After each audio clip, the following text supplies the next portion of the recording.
Hi friends, welcome to prime food recipes. ఈరోజు మనం restaurant style perfect పులిహోరాని చాలా ఈజీగా ఇంట్లోనే ఎలా తయారు చేయాలో చూద్దాం.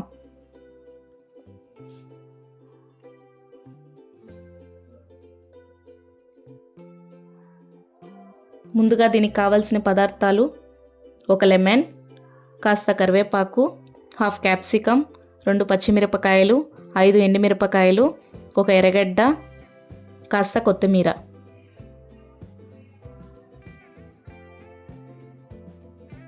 హాఫ్ స్పూన్ ఆవాలు, హాఫ్ స్పూన్ పసుపు, చిటికెడు ఇంగువ, 2 స్పూన్లు సాల్టు, హాఫ్ స్పూన్ ఉద్దిపప్పు, హాఫ్ స్పూన్ జీలకర్ర, హాఫ్ స్పూన్ పచ్చెనగపప్పు, 3 స్పూన్లు శనగగింజలు,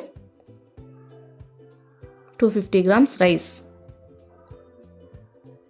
ముందుగా ప్యాన్ పెట్టుకొని అందులోకి 4 స్పూన్లు ఆయిల్ వేసి, ఆయిల్ వేడయ్యాక ముందుగా చూపించిన పోపు దినుసులు వేసి లైట్గా ఫ్రై చేయాలి.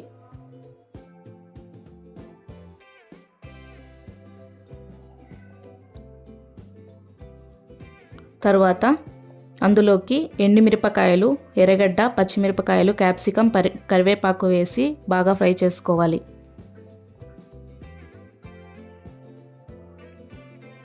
ఫ్రై చేసిన తర్వాత పసుపు, ఇంగువ వేసి ఫ్రై చేసుకోవాలి.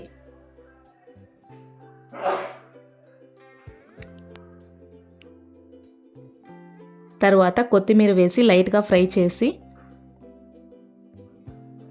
అందులోకి రైస్,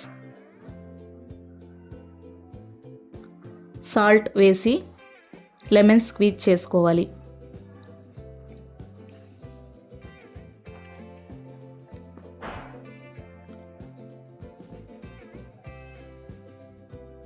తర్వాత రైస్ని బాగా మిక్స్ చేసుకోవాలి.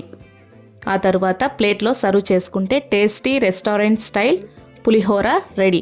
దీన్ని మనం బ్రేక్ఫాస్ట్గా మరియు ఫెస్టివల్ టైంలో ప్రసాదంగా కూడా చేసుకోవచ్చు. మీకు ఎటువంటి డౌట్స్ ఉన్న కింద కమెంట్ సెక్షన్లో కమెంట్ చేయండి, మేము వాటికి రిప్లై ఇస్తాం. Thanks for watching.